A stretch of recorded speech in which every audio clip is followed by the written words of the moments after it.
한국 인터넷에서는 다양한 공포 이야기가 회자되곤 합니다. 여기에서는 그런 공포 이야기 중 하나를 길게 풀어보도록 하겠습니다. 이 이야기는 전설과 소문에 기반한 픽션입니다. 서울의 한 복잡한 골목길 안쪽 낡고 오래된 주택가에는 귀신의 집이라 불리는 폐가가 있었습니다. 이곳은 몇몇 사람들에게 그저 도시 전설에 불과했으나 그 집에 관련된 무수한 괴담들이 그것을 지탱하고 있었습니다. 특히 학생들 사이에서는 그곳에 들어갔다가 무사히 돌아오면 용기가 좋다는 이야기가 입으로 전해지고 있었습니다. 이 집은 오래전 불의의 큰 화재로 인해 사망한 한 가족의 영혼이 아직도 떠돌고 있다는 이야기가 있었습니다. 그날은 10월 31일 할로윈 밤이었습니다. 그리고 5명의 고등학생이 이 집의 전설에 도전하기로 했습니다.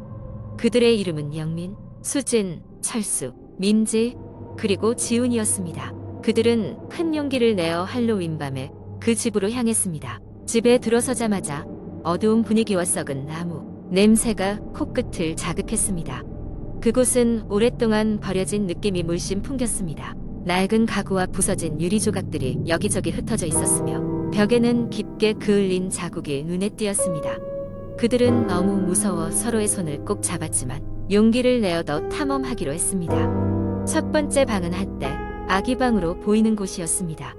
낡고 부서진 요람이 방 한가운데 위치해 있었고 벽에는 오래된 장난감들이 어지럽게 널려 있었습니다. 수지는 이상한 기분에 사로잡혀 방 안을 찬찬히 둘러보았고 바닥에서 빛바랜 사진 한 장을 발견했습니다. 그 사진은 화재로 인해 얼굴이 거의 보이지 않게 타버린 가족의 사진이었습니다. 사진을 손에 쥔 순간 방 안의 온도가 갑자기 급격하게 떨어지는 것을 느낄 수 있었습니다. 그들은 점점 불안을 느끼며 다음 방으로 향했습니다. 이 방은 거실로 사용되었을 공간으로 오래된 소파와 텔레비전이 놓여 있었습니다. 이상하게도 텔레비전 화면은 하얗게 깜빡이며 수 없는 잡음을 내고 있었습니다. 누군가 이 집에 살고 있지도 않은데 텔레비전이 켜져 있다는 사실이 모두를 더욱 두렵게 만들었습니다. 그들은 그 방에서 무언가 움직이는 소리를 들었습니다. 무엇인지 알아차리기도 전에 천장에서 거미줄처럼 얽힌 긴 머리카락이 떨어져 내렸습니다. 모두가 비명을 지르며 방을 뛰쳐나왔고 그 순간 각자 다른 방향의 복도로 흩어졌습니다. 혼란 속에서 영민은 지도력이 돋보여 침착하게 친구들을 찾으려 했습니다. 그는 한 방에서 흐느끼는 듯한 소리를 듣고 조심스럽게 문을 열었고 그곳에서 믿을 수 없는 광경을 목격했습니다. 수진이 무릎을 꿇고 울고 있었고 그녀의 앞에는 창백한 얼굴이 어린 아이가 서 있었습니다. 하지만 그 아이의 모습은 인의 안개처럼 사라지고 말았습니다. 그 순간 철수와 민지가 복도로 돌아왔고 지훈이 계단 아래에서 나타났습니다. 그들 모두가 한자리에 모일 수 있었고 두려웠지만 서로의 안전을 확인할 수 있었습니다. 그들은 다시 한번 용기를 내어 집을 빠져나가려고 했습니다. 그러나 집은 그들을 놓아주고 싶지 않은 듯 문들이 저절로 닫히고 창문이 흔들리기 시작했습니다. 그들이 포기하지 않고 출구를 향해 달려가는 도중 갑작스럽게 집 전체가 진동하기 시작했습니다. 주위의 모든 것이 거세게 흔들렸고 그들은 너무나 두려운 나머지 그 자리에 앉아 비명을 지르고 말았습니다. 그러나 어느 순간 모든 소음이 멈추고 집은 다시 고요에 휩싸였습니다. 떨리는 손으로 문고리를 잡아당기자 신기하게도 문이 스르륵 열렸습니다. 5명은 허둥대며 집 밖으로 빠져나왔고 한참을 더 달려 골목 끝까지 도망쳤습니다. 그 뒤로는 아무런 소리도 아무도 그들을 따라오는 기척도 없었습니다. 다친 곳은 없었지만 그들은 내내 침묵 속에 서로를 안심시켜주며 그 밤을 보냈습니다. 다음 날 신문에서는 그들이 간밤에 불이 나서 전소된 집의 이야기가 화제가 되었습니다. 다행히 아무도 다치지 않았지만 그들이 나왔을 무렵 대체 그곳에는 어떤 일이 벌어졌는지 아무도 알지 못했습니다. 이후로 그 집은 철거되었고 이제는 그 옛날 이야기를 아는 사람들 사이에서만 전해지는 전설로 남게 되었습니다. 하지만 그날의 사건은 그들에게 잊을 수 없는 추억이 되었고 친구들은 그날 이후로도 쭉 우정을 이어갔습니다. 때때로 그날 밤의 경험을 서로 이야기하며 그 집에서 발생했던 기이한 현상들이 무엇이었을지 추측하곤 했습니다. 할로윈이 다가오면 그날의 빗장을 다시금 회상하며 오묘한 미소를 지어 보였습니다. 두 번째 이야기. 몇 년 전 나는 여름방학을 맞아 친구들과 함께 캠핑을 가기로 했습니다. 우리가 선택한 장소는 동해안의 작은 마을 근처에 있는 한적한 숲속이었습니다. 그곳은 아름다운 자연경관과 맑은 공기로 유명했지만 한편으로는 몇몇 괴담이 전해 내려오는 곳이기도 했습니다. 첫째 날, 우리는 캠핑장에 도착하자마자 텐트를 치고 근처 바닷가에서 놀았습니다. 저녁에는 고기를 구워 먹으며 아무것도 모른 채 웃고 떠들었습니다. 해가 지고 나서 우리는 모닥불 주위에 둘러앉아 공포 영화를 보기 시작했습니다. 영화가 끝나고 난 후에도 우리는 한동안 모닥불을 지켜보며 이야기를 나누었죠. 그중 한 친구가 문득 캠핑장 바로 근처의 숲에 대해 이야기를 꺼냈습니다. 그 숲은 오래전부터 귀신이 나온다는 소문이 있었고 몇몇 사람들이 실종되었다는 미스터리한 이야기를 들은 적이 있었습니다. 사실 나는 그러한 괴담을 전혀 믿지 않았기에 별로 신경 쓰지 않았습니다. 그러나 호기심이 많은 친구들은 그 숲을 직접 탐험해 보고 싶어 했습니다. 결국 우리는 손전등 몇 개를 챙겨 숲으로 들어가 보기로 했습니다. 숲은 밤이 되자 생각보다 더 어두컴컴하고 긴장감이 감돌았습니다. 나무 사이로 불어오는 바람 소리와 나뭇잎 사이로 스쳐 지나가는 무언가의 그림자가 우리를 더욱 긴장하게 만들었습니다. 우리는 시간이 얼마나 흘렀는지도 모른 채 숲 깊숙이 들어왔고 그곳에서 길을 잃고 말았습니다. 친구들과 나는 당황하기 시작했습니다. 지도도 가져오지 않았고 휴대폰은 신호가 잡히지 않아 우리는 완전히 고립 상태가 되었습니다. 모든 것이 점점 더 무서워지고 우리는 서로를 의지하며 다시 캠핑장으로 돌아갈 길을 찾기 시작했습니다. 그때 갑작스레 한 친구가 비명을 질렀습니다. 모두가 그쪽으로 손전등을 비추자 낯선 형체가 나무 뒤에 서 있는 듯한 모습이 보였습니다. 그것은 인간의 형체이지만 표정이 전혀 보이지 않았습니다. 우리는 한순간도 머뭇거리지 않고 있는 힘껏 반대 방향으로 달리기 시작했습니다. 도망치던 중 나는 뒤에서 무언가가 속삭이는 소리를 들었습니다. 처음엔 대수롭지 않게 여겼지만 그 소리는 점점 가까워지고 또렷해졌습니다. 마치 누군가 내 이름을 부르는 듯한 소리였죠. 당황한 나머지 나는 그만 돌뿌리에 걸려 넘어지고 말았습니다. 몇 초 동안 정신을 잃었다 깨어났을 때 나는 혼자였습니다.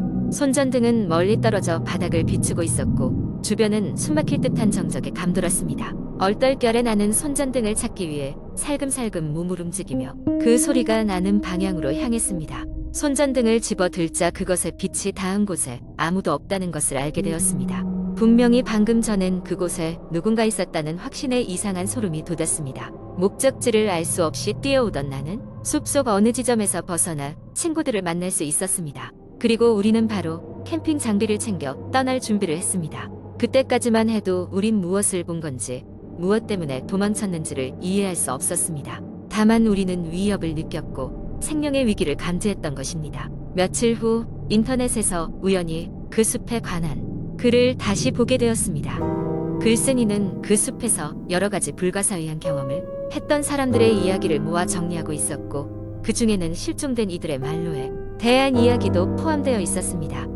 누군가는 그 숲이 오래된 무덤 위에 지어졌고 그곳에 묻힌 영혼들이 여전히 방황하고 있다고 주장했습니다. 또 다른 글에서는 그곳이 과거 종교의식의 무대였다는 이야기도 있었습니다. 그러나 가장 소름 끼치는 부분은 우리와 같은 경험을 했던 누군가가 남긴 댓글이었습니다. 같은 날, 같은 시각, 같은 장소에서 똑같은 속삭임을 들었다는 것이었죠. 시간이 흘러도 그 여름밤의 기억은 여전히 생생합니다. 우리는 다시는 그 숲에 가지 않았지만 주변 사람들에게도 결코 가지 말라고 경고하고 있습니다. 그리고 그날 밤 우리가 마주쳤던 것은 정말 무엇이었는지 우리는 아직도 알지 못합니다. 그저 그곳은 우리가 감히 알아선 안 될 무언가의 터전이었고 그 비밀은 영원히 그렇게 남아있을 것이란 생각이 들 뿐입니다. 세 번째 이야기. 몇 년 전 나는 대학생이었고 방학을 맞아 친구들과 함께 여름 휴가를 떠나기로 했다. 우리는 서울에서 멀리 떨어진 작은 시골 마을로 여행을 가기로 했고 인터넷에서 찾은 저렴한 펜션을 예약했다. 그곳은 한적하고 아름다운 자연경관으로 유명했지만 꽤 외딴 곳에 있었다. 휴가 첫날 우리는 펜션에 도착해 짐을 풀고 주변을 둘러보기 시작했다. 오래된 가옥이었지만 정감 있는 분위기에 우리는 금방 마음이 들떴다. 첫 밤은 별탈 없이 지나갔고 우리는 다음 날 하이킹을 하기로 계획했다. 둘째 날 아침 우리는 근처 숲으로 하이킹을 떠났다. 숲은 조용하고 아름다웠지만 조금 음침한 느낌도 들었다. 중간중간 사람들이 사용하지 않는 오래된 오두막들이 눈에 띄었는데 그것들은 이미 많이 낡아 있었다. 우리는 그중 한 오두막에 다가가 보기로 했다. 호기심이 생긴 우리는 오두막 안으로 들어갔고 그곳은 예상대로 먼지와 거미줄로 가득했지만 이상하게도 누군가 최근에 다녀간 흔적이 있었다. 오두막을 둘러보고 있을 때 우리는 벽에 붙어있는 오래된 사진 한 장을 발견했다. 사진 속에는 1930년대 복장을 한 가족이 오두막 앞에 서 있었다. 그중 하나의 얼굴은 희미하지만 무언가 섬뜩한 느낌을 주었다. 기분이 좋지 않아 우리는 서둘러 그 장소를 떠났다. 펜션으로 돌아온 후 우리는 마을 주민들과 마주쳤다. 대화를 나누던 중 주민 한 분이 우리가 다녀온 오두막에 대해 물어보았다.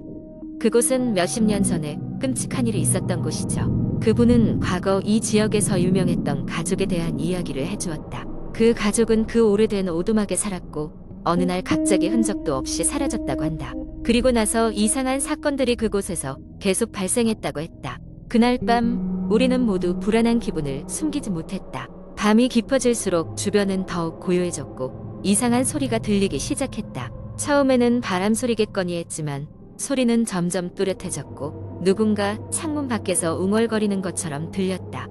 우리는 서로를 쳐다보며 눈치를 주었지만 누구도 먼저 움직이거나 말을 꺼내지 못했다.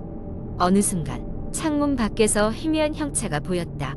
우리는 충격에 얼어붙었고 그 형체는 서서히 우리의 창문 쪽으로 다가오기 시작했다. 그때 갑자기 방 안에 있던 전등이 깜빡이며 꺼졌다. 순간 방 안은 캄캄해졌고 우리는 휴대폰 플래시를 켜서 방 안을 비추었다. 다시 전등이 켜졌을 때 창문 밖 형체는 사라져 있었다. 친구들 중 한 명이 용기를 내어 창문을 열고 밖을 살펴보았지만 아무것도 발견할 수 없었다. 우리는 모두 긴장했지만 피곤함에 지쳐 결국 침대에 눕게 되었다. 그렇게 우리는 잠이 들었는데 다음 날 아침 일어나 보니 창문 밖 바닥에 찢어진 사진 조각이 흩어져 있는 것이 아닌가. 그 조각들은 우리가 오두막에서 보았던 사진의 거심이 분명했다. 그리고 사진의 한 구석에는 펜으로 들어가지 말라는 글씨가 적혀 있었다. 그날 우리는 서둘러 짐을 꾸리고 그곳을 벗어났다. 차를 타고 마을을 떠나는 동안 뒤를 돌아보니 펜션 창문에 무언가 서 있는 것 같은 느낌이 들었다.